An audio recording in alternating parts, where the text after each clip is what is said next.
ଜ୍ୟୋତିଷଶାସ୍ତ୍ରରେ ପ୍ରତ୍ୟେକ ଗ୍ରହ ଏକ ନିର୍ଦ୍ଦିଷ୍ଟ ସମୟରେ ରାଶି ପରିବର୍ତ୍ତନ କରିଥାନ୍ତି। ଏହି କ୍ରମରେ ଶ୍ରାବଣ ମାସ ଆରମ୍ଭ ହୋଇସାରିଛି। ଏହି ମାସରେ ଅଗଷ୍ଟ 17ରେ ସୂର୍ଯ୍ୟ ସିଂହ ରାଶିକୁ ଗୋଚର କରିବାକୁ ଥିବାବେଳେ ମାସ ଆରମ୍ଭରୁ ମଙ୍ଗଳ, ଶୁକ୍ର, ବୁଧ ଏବଂ ଅନ୍ୟାନ୍ୟ ଗ୍ରହ ମଧ୍ୟ ରାଶି ପରିବର୍ତ୍ତନ କରିବେ, ଯାହାର ଶୁଭ ପ୍ରଭାବ କିଛି ରାଶି ଉପରେ ରହିବ। ତେବେ ଆସନ୍ତୁ ଜାଣିବା କେଉଁ ରାଶିଙ୍କ ଭାଗ୍ୟ ଚମକିବାକୁ ଯାଉଛି। ପ୍ରଥମ ରାଶି ମେଷ ରାଶି। ମେଷ ରାଶିଙ୍କ ପାଇଁ ସମୟ ଅନୁକୂଳ ରହିବ। ଆତ୍ମବିଶ୍ୱାସ ବୃଦ୍ଧି ହେବ। ଚାକିରି କରୁଥିବା ଲୋକଙ୍କୁ ବ୍ୟକ୍ତିମାନଙ୍କୁ ପଦୋନ୍ନତି ମିଳିବ। ନୂତନ ଚାକିରି ଖୋଜୁଥିବା ବ୍ୟକ୍ତିମାନେ କୌଣସି ଏକ ସ୍ଥାନରୁ ଭଲ ନିଯୁକ୍ତି ଅଫର ପାଇବେ। ବ୍ୟବସାୟୀମାନଙ୍କ ଲାଗି ସମୟ ଅନୁକୂଳ ରହିବ। ବ୍ୟବସାୟରେ ଲାଗି ରହିଥିବା ମନ୍ଦାବସ୍ଥା ଦୂର ହେବ। ପ୍ରେମ ଜୀବନରେ ଲାଗି ରହିଥିବା ସମସ୍ୟା ଦୂର ହେବ।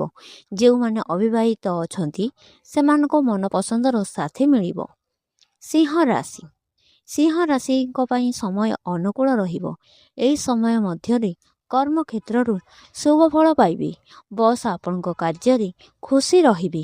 ଆପଣଙ୍କ କାର୍ଯ୍ୟକୁ ବହୁତ ପ୍ରଶଂସା କରିବେ। ବିଦେଶ ଯାତ୍ରାର ଇଚ୍ଛା ପୁରା ହେବ। ବ୍ୟବସାୟରେ କରାଯାଇଥିବା ଏକ ପୁରୁଣା ନିବେଶ ଯଥେଷ୍ଟ ଲାଭ ଦେଇପାରେ। ଆପଣଙ୍କ ବୈବାହିକ ଜୀବନରେ ଚାଲିଥିବା ସମସ୍ୟାର ଅନ୍ତ ହେବ। ଯେଉଁମାନେ ବିବାହ କରିବାକୁ ଚିନ୍ତା କରୁଛନ୍ତି ସେମାନେ ନିଜର ସାଥୀ ପାଇପାରନ୍ତି। ଆପଣଙ୍କ ଆର୍ଥିକ ସ୍ଥିତି ଭଲ ରହିବ। ହଠାତ୍ ଆର୍ଥିକ ଲାଭ ହେବାର ସମ୍ଭାବନା ରହିଛି। ଧନୁ ରାଶି। ଅଗଷ୍ଟ ମାସ ଧନୁ ରାଶିର ଲୋକଙ୍କ ଭାଗ୍ୟ ଚମକିବ। ଜୀବନରେ ଲାଗି ରହିଥିବା ସମସ୍ୟାର ସମାଧାନ ହେବ। ଯେଉଁମାନେ ବିଦେଶରେ ପାଠପଢ଼ା କିମ୍ବା କାମ କରିବାର ସ୍ୱପ୍ନ ଦେଖୁଛନ୍ତି ସେମାନଙ୍କର ଆଶା ପୂରଣ ହେବ।